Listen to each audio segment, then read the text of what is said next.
YouTube channel में आपका स्वागत है। और अब वक्त है डरने का। आप लोगों को डराने के लिए आज मैं फिर से लेकर आया हूँ मेरे व्यूअर्स की भेजी 6 सच्ची डरावनी कहानियाँ। बताई गई सभी कहानियाँ मुझे मेरे व्यूअर्स द्वारा भेजी गई हैं और ये सब सच्ची घटनाएं हैं। अगर आप भी अपनी कोई सच्ची कहानी मुझे भेजना चाहते हैं तो मुझे ईमेल या व्हाट्सएप कर सकते हैं। तो अब शुरू करते हैं आज की कहानियाँ।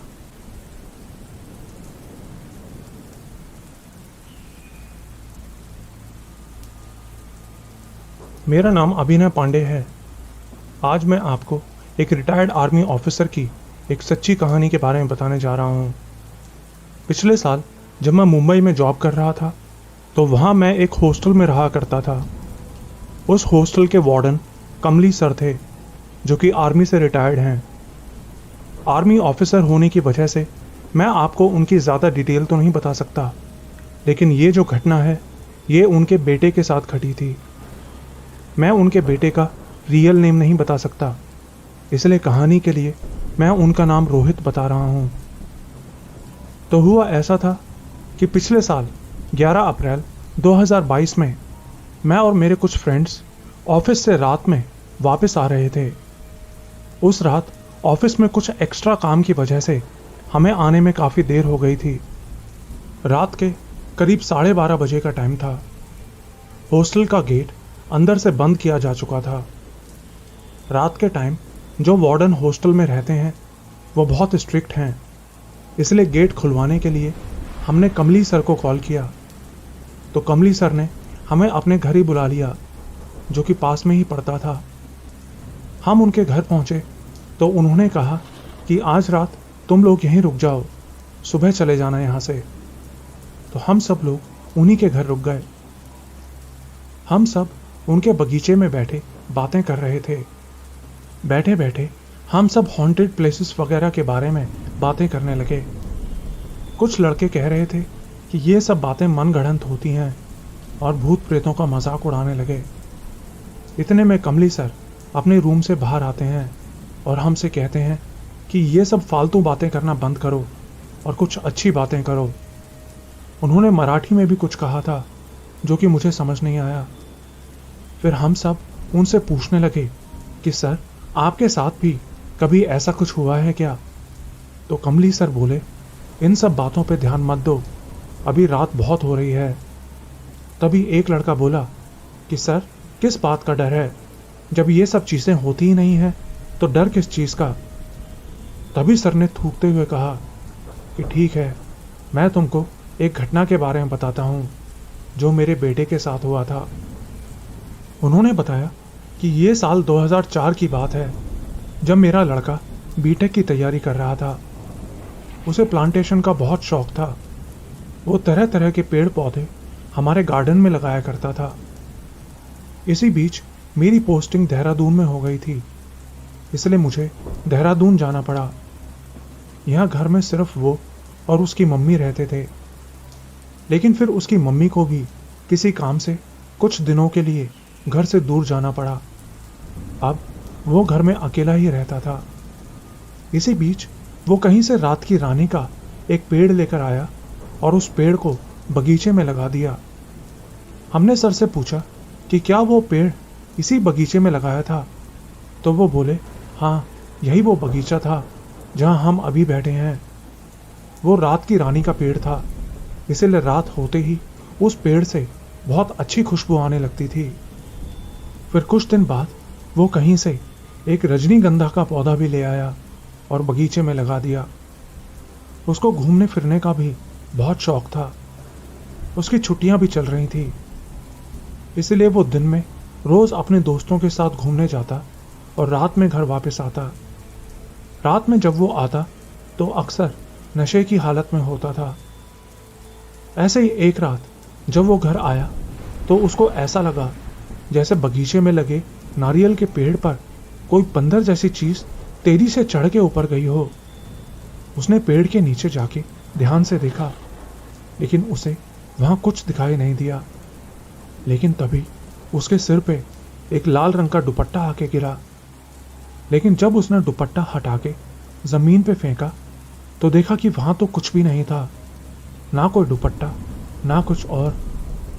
उसने ज्यादा ध्यान नहीं दिया और चुपचाप अपने रूम में चला गया।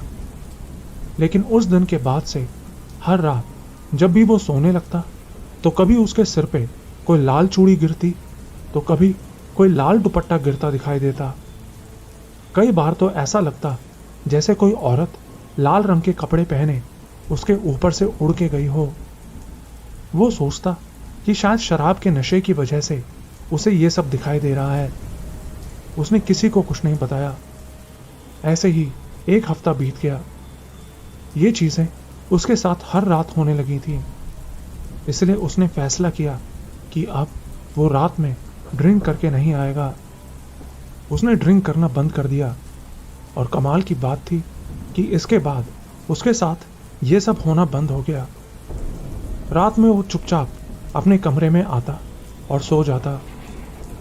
लेकिन फिर उसको ऐसा महसूस होने लगा जैसे उसके कमरे में बहुत सारी लड़कियों की चहल पहल हो रही है, जैसे कि उसके आसपास बहुत सारी लड़कियां उसके रूम में बैठी हुई हैं और बातें कर रही हैं। और ऐसा जब भी होता था उसी वक्त उस रात की रानी और रजनीगंधा के पौधों की खुशबू भी आने लगती थी। पहले उसको ऐसा सिर्फ महसूस होता था, लेकिन फिर कुछ दिनों बाद उसको वो सब लड़कियां दिखाई भी देने लगीं। वो बताता था कि वो सब लड़कियां बहुत सुंदर होती थीं। उन सब ने लाल रंग के कपड़े पहने होते थे और वो सब उसे बहुत प्यार से मुस्कुराते हुए देखती थीं। उनको देख के उसको डर भी नहीं लगता था। लेकिन फिर कुछ दिनों बाद हालात खराब होने लगे। अब उसे उन लाल कपड़ों वाली लड़कियों की जगह काले कपड़ों में घूमती लड़कियां दिखाई देने लगीं।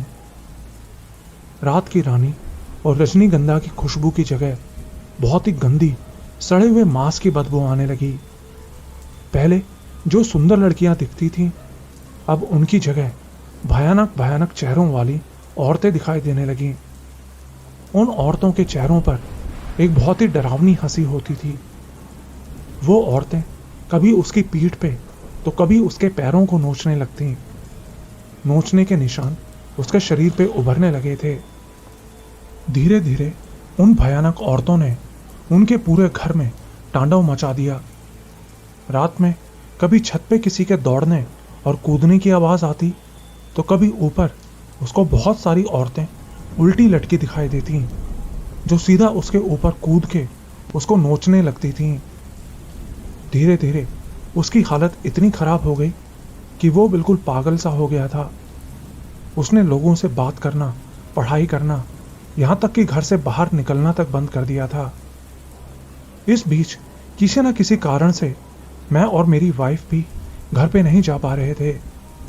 कभी ट्रेन की टिकट कैंसिल हो जाती, तो कभी हम टाइम पे नहीं पहुंच पाते और ट्रेन निकल जाती। धीरे धीरे उसका शरीर भी अकड़ने लगा था।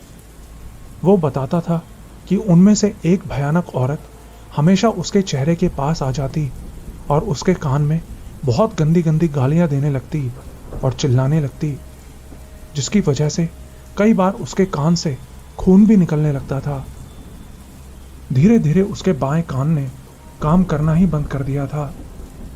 हमारे घर में एक छोटा सा मंदिर था। उस मंदिर को भी उसने बाहर उठा के फेंक दिया। आसपास के लोग उसे हर रोज देखते और कोशिश करते थे उसको खाना खिलाने की, क्योंकि इतने दिनों से उसने कुछ भी नहीं खाया था। उसका हट्टा कट्टा शरीर अब बिल्कुल सूख के कांटा हो गया था। हमें तो इस बात की खबर भी नहीं थी कि उसके साथ ये सब हो रहा है। दिन पर दिन उसकी हालत खराब होती जा रही थी। लेकिन फिर एक दिन भगवान की कृपा से वहां से एक साधुओं की टोली गुजर रही थी।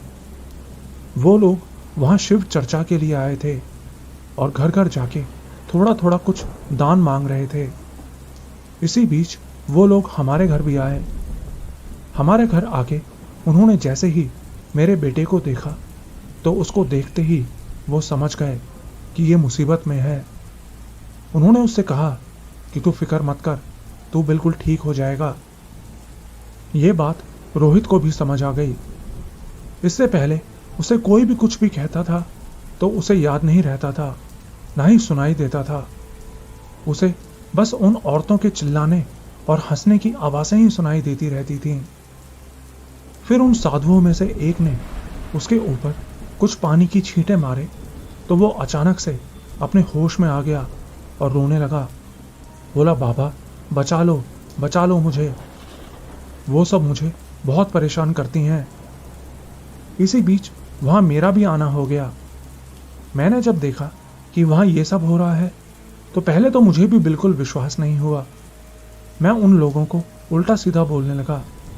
तब उन्होंने कहा कि एक काम करो, उस रजनीगंधा के पौधे में से थोड़ी सी मिट्टी लेकर आओ, फिर मैं दिखाता हूँ कि इस घर में क्या है। फिर उन्होंने मुझे उस मिट्टी को अपनी मुट्ठी में लेने को कहा और बोले, अब ध्यान से देखो अपने घर की तरफ। मैं अपने घर की तरफ देखने लगा तो पहले तो मुझे अपने घर के अलावा और कुछ दिखाई नहीं दिया, लेकिन तभी अचानक कुछ सेकंड्स के लिए मेरी आंखों के सामने हजारों औरतें आ गईं जिनका चेहरा बहुत भयानक था। वो हर तरफ दिखाई दे रही थी। उनको देखते ही मेरे हाथ से मिट्टी छूट गई। मैं उस दिन पहली बार इतना डरा था। फिर उस साधु ने कहा कि तुम्हारे घर में पूजा करनी होगी, उसके बाद ही मैं शिव चर्चा करूंगा। पहले इन बलाओं को यहाँ से हटाना होगा। फिर उन्होंने अपने झोले से एक छोटा सा शिवलिंग निकाला और उसे हमारे घर में एक जगह स्थापित कर दिया। फिर उन्होंने उस शिवलिंग की पूरे विधि विधान से पूजा की, जो पूरे एक दिन चली थी। पूजा खत्म होने के बाद मैं अंदर गया तो देखा कि फर्श पे काले रंग के पैरों के निशान थे। हमने कहा, सर वो निशान पक्का उल्टे पैरों के होंगे। तो वो बोले, नहीं, वो उल्टे पैरों के निशान नहीं थे, बल्कि बिल्कुल नॉर्मल पैरों के निशान थे। बस उनका साइज काफी बड़ा था, बिल्कुल काले निशान। हमने फर्श से उन निशानों को धो के साफ करने की बहुत कोशिश की, लेकिन वो निशान हट ही नहीं रहे थे। आखिर में हमें वो पूरा फर्श ही हटवा के नया फर्श लगवाना पड़ा। फिर उन साधुओं ने हमारे घर में एक जगह बनाई जहां उन दोनों पेड़ों को रख के जला दिया गया और उनकी राख के ऊपर उस शिवलिंग को स्थापित किया गया। हमने बाबा से पूछा कि क्या वो औरतें अब यहाँ से चली गई हैं? तो बाबा ने कहा, नहीं, जब तक उनका समय है वो यहीं रहेंगी, लेकिन हमने उन्हें शिवलिंग के नीचे दबा दिया है, इसलिए अब वो बाहर नहीं निकल पाएंगी। फिर उन्होंने बताया कि पहले जो लाल कपड़ों में तुम्हें लड़कियां दिखाई देती थीं, वो रात की रानी के पौधे के साथ यहाँ आई थीं। वो दुष्ट नहीं थीं, लेकिन फिर उनको भगा के वो काले कपड़ों वाली दुष्ट आत्माएं यहाँ पर आ गई थीं। अब तुम्हें रोज इस शिवलिंग का अभिषेक करना होगा, जिससे वहाँ पानी पड़ता रहेगा, जो शिवलिंग से होकर इस मिट्टी में मिलता रहेगा, जिससे उन आत्माओं को शांति मिलती रहेगी। और फिर उनका समय पूरे होने के बाद वो परलोक चली जाएंगी। तब मेरे दोस्त रोहन ने पूछा, सर तो वो शिवलिंग और वो राख वाली ज़मीन कहाँ पर है? तो सर ने जो बताया उसे सुन के तो वो एकदम से उछल के खड़ा हो गया, क्योंकि जिस दीवार से वो पीठ लगा के बैठा था वो शिवलिंग ठीक उस दीवार के ऊपर ही स्थापित था और वो उसी मिट्टी के ऊपर बैठा था जिसमें उन पेड़ों की राख दबाई गई थी। ये कहानी हालांकि ज़्यादा डरावनी नहीं है, लेकिन बिल्कुल सच्ची है।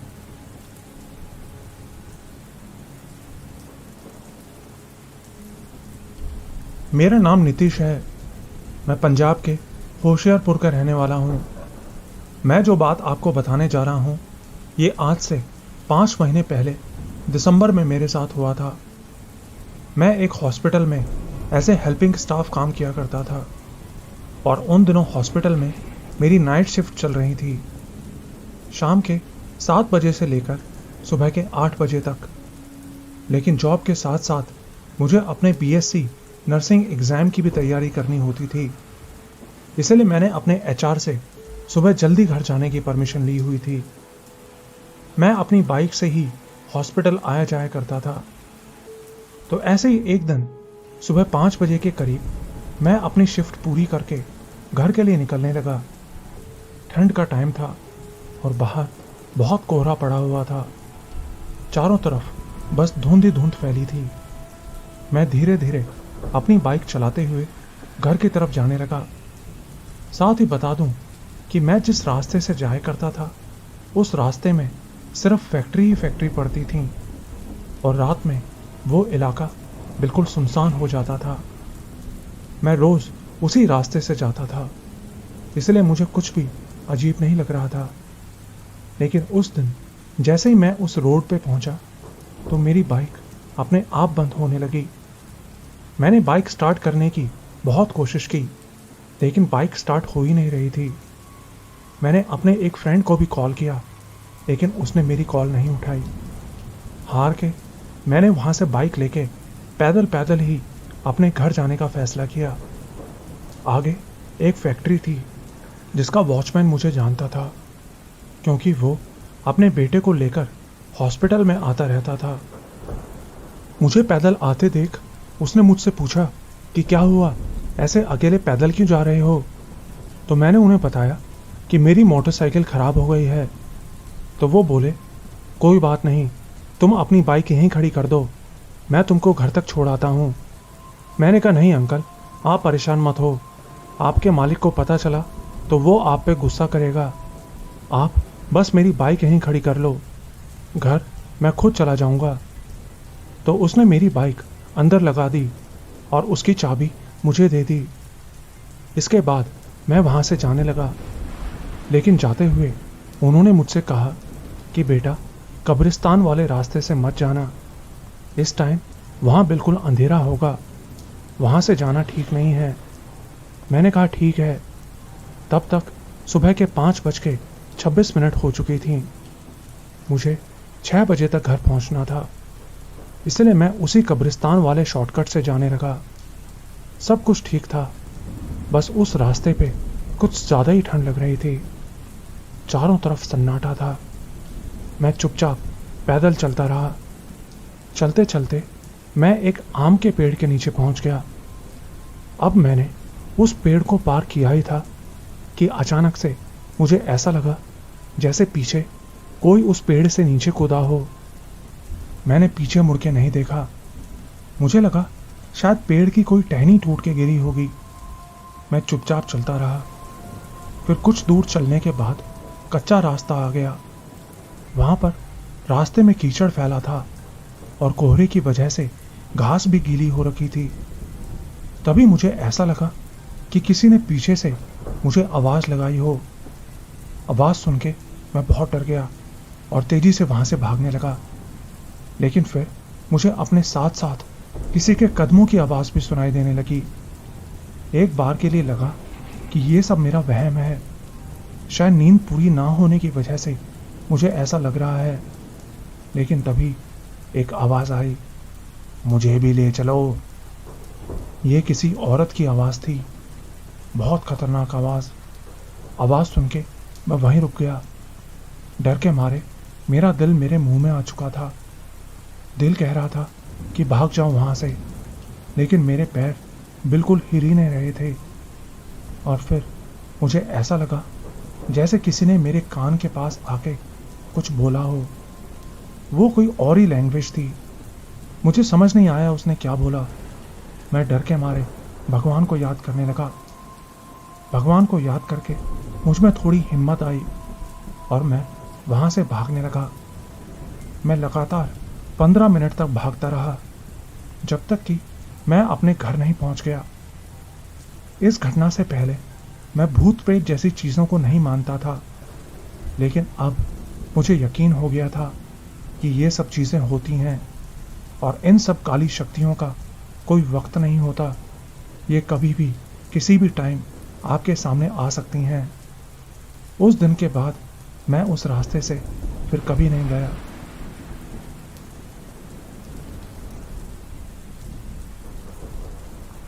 मेरा नाम डेविड डेका है। मैं असम के गुवाहाटी का रहने वाला हूँ। मैं आपको एक सच्ची घटना के बारे में बताना चाहता हूँ।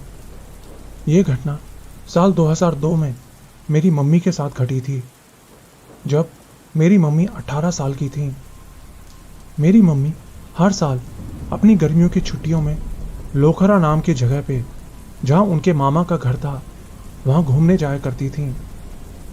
तो ऐसे ही एक बार वो अपनी सर्दियों की छुट्टियों में लोखरा गई हुई थीं। वहाँ गए तब उन्हें 3 ही दिन हुए थे। तो ऐसे ही एक रात सोते सोते उनको टॉयलेट जाने की ज़रूरत महसूस हुई। तो वो अपनी बड़ी कज़न को उठा के बाहर बाथरूम में चली गईं। उनका बाथरूम बाहर करीब 25 मीटर की दूरी पर था। बाथरूम के अंदर जाते हुए मम्मी ने अपनी कज़न से कहा कि तुम बाहर ही खड़ी रहना। उनकी कज़न बोली ठीक है, तू अंदर जा, तब तक मैं थोड़ा आगे तक टहल के आती हूँ। फिर कुछ देर बाद जब मम्मी टॉयलेट से निकलने लगी तो उनको लगा कि उनकी कज़न वापस आ गई है, क्योंकि उनको दरवाजे के नीचे से बाहर कोई परछाई खड़ी दिखाई दे रही थी। मम्मी बाहर निकली तो देखा कि कुछ दूर एक परछाई खड़ी थी। फिर वो परछाई उनके पास आने लगी और उनकी कज़न की आवाज़ में बोलने लगी, लेकिन उसकी आवाज़ थोड़ी अजीब सी थी, जैसे वाइब्रेट हो रही हो। फिर मम्मी ने उनको पानी की बाल्टी देने को बोला तो वो एकदम से साइलेंट हो गई। फिर 5 मिनट बाद उनकी कज़न पानी की बाल्टी ले आई और उनको देने लगी, लेकिन बाल्टी लेते हुए उनका हाथ उसके हाथ से टच हो गया। हाथ टच होते ही मम्मी ने देखा कि उसका हाथ बिल्कुल गीला था और सड़ा हुआ लग रहा था और उसमें से गंदी बदबू भी आ रही थी। फिर मम्मी ने पानी लिया और हाथ पैर धो के वापस आई तो देखा कि उनकी कज़न अब वहाँ नहीं थी। उन्होंने इधर उधर देखा तो देखा कि उनकी कज़न दूर से भागती हुई उनके पास आ रही थी। उसको देख के मम्मी बहुत कंफ्यूज हो गई कि ये इतनी जल्दी इतनी दूर कैसे पहुंच गई। फिर उनकी कज़न उनके पास आई और उनका हाथ पकड़ के जल्दी से उनको घर के अंदर ले जाने लगी। घर में जाते हुए पीछे से उनको एक अजीब सी आवाज़ भी आ रही थी। कुछ ही देर बाद वो दोनों भागती हुई घर के अंदर चली गईं और अंदर से दरवाजे को अच्छे से लॉक कर दिया। फिर अगली सुबह मम्मी ने अपनी कज़न से रात के बारे में पूछा तो उन्होंने बताया कि रात में जब वो मम्मी को छोड़ के थोड़ी दूर टहलने के लिए गई थी तो उनको आसपास से गुर्राने की आवाज़ सुनाई दे रही थी। तभी उन्होंने देखा कि सामने एक पेड़ के ऊपर एक सड़ी हुई कोई बॉडी खड़ी थी। वो जो कुछ भी था उनको देख के अजीब ही तरीके से हंस रहा था और तभी वो पेड़ के ऊपर से कूद के नीचे आ गया। ये देख के वो उसी वक्त वहाँ से भाग निकली।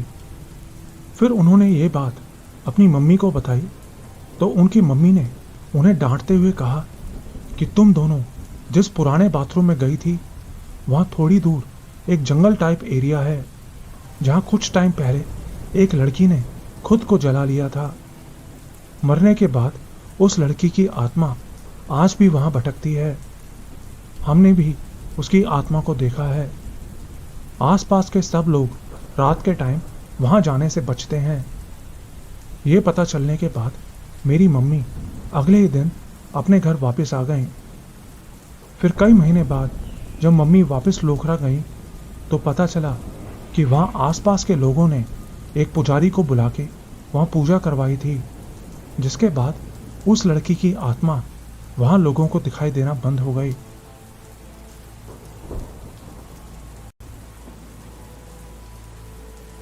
मेरा नाम तस्लीमा है। मैं उड़ीसा के संबलपुर डिस्ट्रिक्ट की रहने वाली हूँ। मैं अभी कॉलेज में पढ़ती हूँ, लेकिन मैं जिस घटना के बारे में आपको बताने जा रही हूँ ये मेरे साथ तब हुआ था जब मैं 10th क्लास में पढ़ती थी। आज मेरी मम्मी की डेथ हुए 2 साल बीत चुके हैं, लेकिन मम्मी के चले जाने की बात मुझे आज भी परेशान कर देती है। जब मम्मी की डेथ हुई थी तब मैं बहुत ज़्यादा दुखी रहने लगी थी। तब मेरे बोर्ड एग्ज़ाम्स चल रहे थे और मैं डिप्रेशन में चली गई थी। वो 28 जुलाई का दिन था।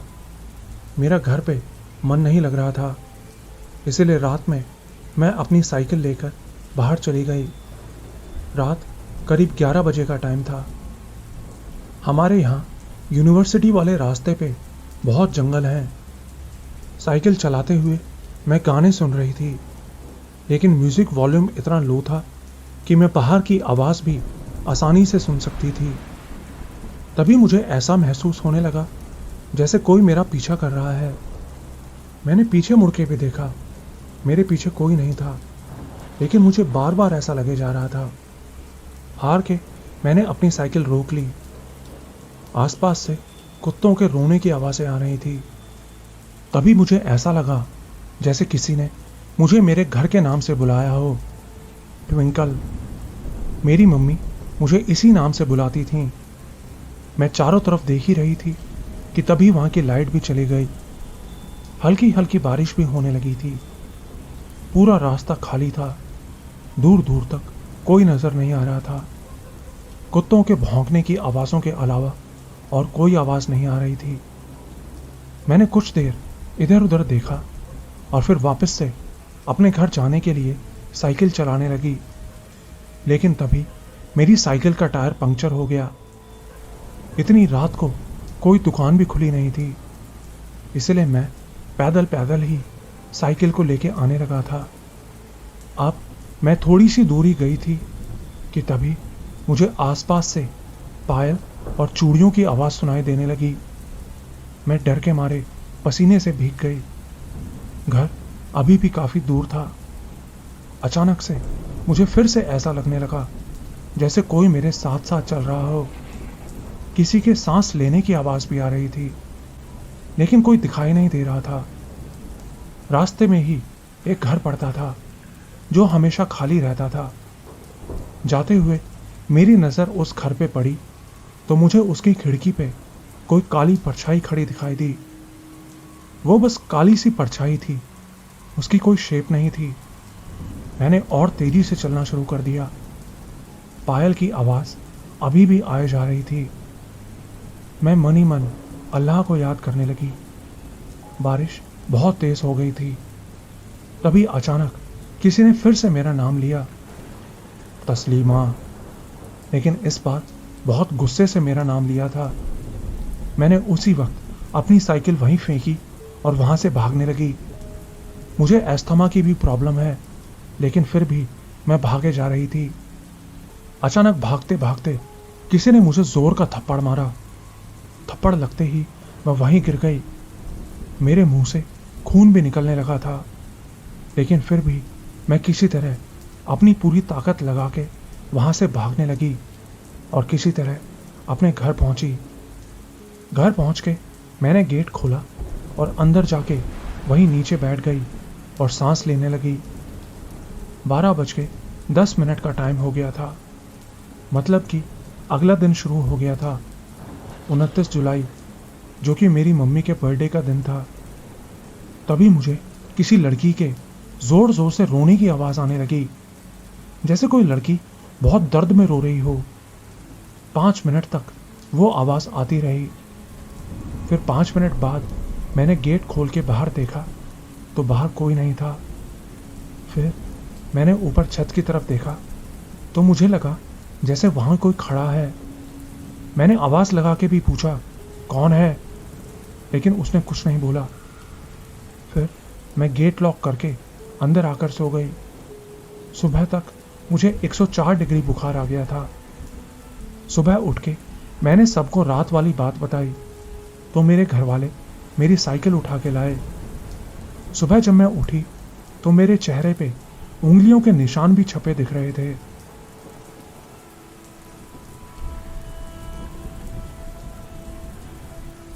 मैं अपनी पहचान नहीं बता सकता, लेकिन मैं हर रात आपकी डरावनी कहानियाँ सुनता हूँ। आज मैं भी आपको एक सच्ची कहानी सुनाना चाहता हूँ। मेरे परिवार में अकेली मेरी माँ थी जो दिल्ली में रहती थी। मैं उन दिनों विदेश में रह के पढ़ाई कर रहा था कि इसी बीच मेरी माँ की डेथ हो गई। मैं आर्थिक रूप से कमज़ोर था, इसलिए कुछ पड़ोसियों द्वारा किए गए अपनी माँ के अंतिम संस्कार में भी शामिल नहीं हो सका। माँ के देहांत के बाद पेंशन भी बंद कर दी गई, लेकिन मैंने पार्ट टाइम जॉब करके बड़ी मुश्किल से इंजीनियरिंग का कोर्स पूरा किया। और फिर 2020 में भारत वापस आया। कोरोना का समय था। मुझे दिल्ली के बुराड़ी शहर की एक कंपनी में टेम्परेरी नौकरी मिल गई। इसलिए मैंने अपने पुराने घर को बेचने का फैसला किया और बुराड़ी में ही एक किराए के मकान की तलाश शुरू कर दी। लेकिन मकान ढूंढना मुश्किल काम था क्योंकि मेरा बजट कम था। लेकिन किस्मत से मैं एक ऐसे आदमी से मिला जो बहुत कम कीमत में एक घर किराए पर देने को तैयार था। वो आदमी राजस्थान में रहता था और कहता था कि ये घर उसका पुराना घर है, लेकिन अब यहाँ रहने वाला कोई नहीं है, इसलिए वो इसे किराए पर दे रहा है। मुझे किराए के मकान की बहुत ज़रूरत थी। इतने कम पैसों में वो घर पाकर मैं बहुत खुश था। लेकिन फिर भी मुझे शक था कि कोई इतना बड़ा घर इतनी कम कीमत में कैसे दे सकता है, वो भी दिल्ली में। लेकिन मैंने उस ख्याल को अपने दिमाग से निकाल दिया और अगले ही हफ्ते उस घर में शिफ्ट हो गया। जब मैंने उस कॉलोनी में प्रवेश किया तो मुझे महसूस हुआ कि वो कॉलोनी बहुत शांत है।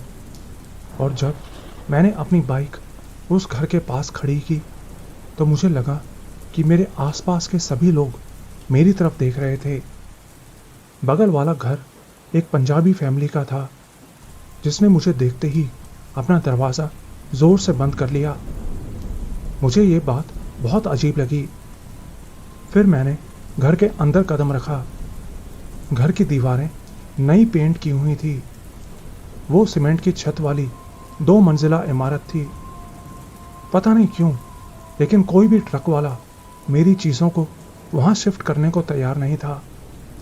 बड़ी मुश्किल के बाद एक ट्रक वाला मिला जो मेरा सामान लाने को राज़ी हो गया, लेकिन उसने कहा कि वो घर के अंदर चीज़ों को शिफ्ट करने में मेरी मदद नहीं करेगा। फिर वो सारा सामान ले आया और मैंने अपना सामान घर के अंदर रखना शुरू कर दिया। पहला दिन सामान शिफ्ट करने में ही बीत गया। अगले दिन मैं जल्दी उठा और अपने काम पर निकल गया। शाम को मुझे घर पहुंचने में देर हो गई। रात करीब 9 बजे मैं घर पहुंचा, लेकिन वापस लौटने के बाद घर की हालत देखकर मैं दंग रह गया। मेरा सारा सामान इधर उधर पड़ा हुआ था। मेरा बिस्तर उल्टा था, अलमारी खुली हुई थी और मेरी सारी फाइल्स फर्श पर पड़ी थीं। मुझे लगा कि ये किसी चोर की हरकत है। दिल्ली में चोरी होना आम बात थी। मेरे घर में पैसे नहीं थे क्योंकि मैं अपने पैसे हमेशा अपने पास रखता था। मैंने अपनी चीज़ों को ठीक करना शुरू किया तो देखा कि मेरी मृत माँ की कुछ पुरानी फटी हुई साड़ियों के अलावा कोई भी सामान गायब नहीं था। मैंने इस बात को नज़रअंदाज किया और सोचा कि पुलिस को बुलाना ज़रूरी नहीं है। फिर कुछ देर बाद मैं छत पे टहलने के लिए चला गया। मैं ऊपर गाने सुनता हुआ टहल रहा था। तभी मैंने ध्यान दिया कि मेरे पड़ोस के घर से एक औरत मुझे देख रही थी। वो महिला बहुत डरी हुई लग रही थी। उसने मुझे कांपती आवाज़ में कहा, बेटा ज़रा यहाँ सुनो। तो मैं अपनी छत पर ही उसके पास गया और कान से ईयरफोन हटा के जवाब दिया, हाँ आंटी जी। अब वो जैसे ही मुझे कुछ बताने वाली थी कि तभी उनके पति ने पीछे छत का दरवाज़ा धड़ाम से खोल दिया। तो वो बोलते बोलते चुप हो गईं। उनका पति उनके पास आया और उन्हें घर के अंदर जाने का इशारा किया तो वो चुपचाप अंदर चली गईं। फिर उनके पति ने मुझे खुली लाल आंखों से देखा और अंदर चला गया। मुझे यह सब बहुत अजीब लगा, लेकिन मैंने ज़्यादा परवाह नहीं की और गाने सुनता रहा। घर के अंदर बहुत गर्मी थी, इसलिए मैंने छत पर ही सोने का फैसला किया और अपनी खटिया छत पे ले आया और सो गया। लेकिन फिर रात करीब 2 बजे एक अजीब से धुएं की महक से मेरी आंख खुल गई। मैं अचानक उठा और देखा कि छत के दूसरे सिरे पे, जहाँ कुछ जली हुई लकड़ियाँ और पत्तियाँ रखी हुई थी, वहाँ से धुआं निकल रहा था। ऐसा लग रहा था कि हाल ही में लकड़ी जलाई गई है। तभी मुझे नीचे घर के अंदर से कुर्सी गिरने की आवाज़ सुनाई दी। मैं जल्दी से भाग के नीचे गया, लेकिन नीचे जाके मैंने जो देखा वो देख के मुझे मेरी आंखों पे यकीन ही नहीं हुआ। मेरे रोंगटे खड़े हो गए थे। मैंने देखा कि मेरे सामने कई लोग छत से लटके हुए हैं। इनमें 2 बच्चे भी थे। उनके मुंह और हाथ तार से बंधे थे और मेरे देखते ही देखते अचानक सारी लाशें हवा में लहराने लगीं और उनकी आंखें एकदम से खुल गईं। वो सब के सब मुझे घूर रहे थे। मेरे पसीने छूट गए और तभी मेरी आंख खुल गई। मैं सपना देख रहा था, बहुत डरावना सपना। मैं पसीने से भीग गया था, लेकिन तभी अचानक मुझे लगा जैसे मेरे पैरों पर कुछ रखा हुआ है। मैं उठा और अपनी टॉर्च जलाई तो देखा कि वो मेरी माँ की पुरानी साड़ी थी जो गायब थी। मैंने उसे उठाकर देखा तो वो गोल आकार में बंधी हुई थी, जैसे फांसी का फंदा होता है। ये देख के मैं डर गया और उसे फेंक दिया। तभी वहाँ धुआं छाने लगा। मैंने देखा कि छत के दूसरी छोर पर रखी जली हुई लकड़ियों से धुआं निकल रहा था। सब कुछ वैसा ही हो रहा था जैसा मैंने सपनों में देखा था। मुझे ये समझने में देर नहीं लगी कि आगे क्या होने वाला है। तभी नीचे से कुर्सी की वही आवाज़ आई, लेकिन इस बार मैं अंदर ना जाकर बिस्तर पर चुपचाप बैठ गया। कुछ देर बाद किसी ने छत का दरवाज़ा ज़ोर ज़ोर से पीटना शुरू कर दिया। मैं बहुत ज़्यादा डर गया था। डर के मारे अपने शरीर को हिला भी नहीं पा रहा था। मैंने किसी तरह अपने आप को संभाला और दरवाजे के दूसरी तरफ छत के आखिर तक चुपचाप चला गया। अचानक दरवाज़ा खुला और तेज़ हवा चलने लगी। मैं छत से कूद गया और ज़ोर से नीचे ज़मीन पे जाके गिरा। मेरे हाथ में चोट लग गई थी। मेरे गिरने की आवाज़ सुनकर वो पड़ोसी आदमी बाहर आया और मुझे अपने घर के अंदर ले गया। फिर जब मेरी आँख खुली तो मैंने खुद को एक अस्पताल में पाया। मैंने देखा कि मेरा बायां हाथ टूट गया है, लेकिन मुझे याद नहीं आया कि कल रात क्या हुआ था। फिर कुछ देर बाद वो आदमी और उसकी पत्नी वहाँ आए और मेरी हालत के बारे में पूछने लगे। मैंने बताया कि मैं ठीक हूँ। उन्होंने बताया कि उन्होंने मेरी चीख सुनी थी और मैं उन्हें ज़मीन पे पड़ा हुआ मिला था। तब मुझे याद आया कि मेरे साथ क्या हुआ था। मुझे वो डरावना सपना भी याद आया जो रात में मैंने देखा था। मैंने उन्हें सब कुछ बताया, लेकिन वो लोग हैरान नहीं थे। फिर उन्होंने मुझे उस घर के पीछे की असली सच्चाई बताई। उन्होंने बताया कि साल 2018 में उस घर में रहने वाले परिवार के 11 सदस्यों ने सामूहिक आत्महत्या की थी। ये बात सुन के तो मैं बिल्कुल हैरान रह गया। उन्होंने बताया कि कॉलोनी में उस घर को शापित समझा जाता है, इसलिए वहाँ कोई रहने नहीं आता। उन्होंने मुझे भी सलाह दी कि इस घर को खाली कर दो। मैंने भी हॉस्पिटल से निकलते ही वो घर खाली कर दिया।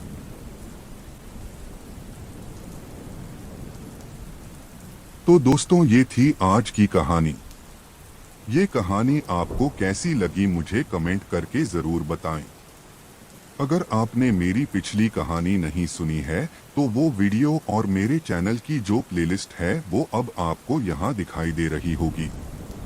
आप उन्हें सुनकर कहानियों का आनंद ले सकते हैं। यदि आप चाहते हैं कि मैं भविष्य में आपकी कहानी सुनाऊं तो कृपया डिस्क्रिप्शन में दिए गए ईमेल आईडी के माध्यम से अपनी दिलचस्प और रोमांचक कहानियां मेरे साथ साझा करें। और मिलते हैं अगले शनिवार को ऐसी ही किसी डरावनी कहानी के साथ। तब तक के लिए गुड बाय और कहानी सुनने के लिए आप सभी दोस्तों का धन्यवाद।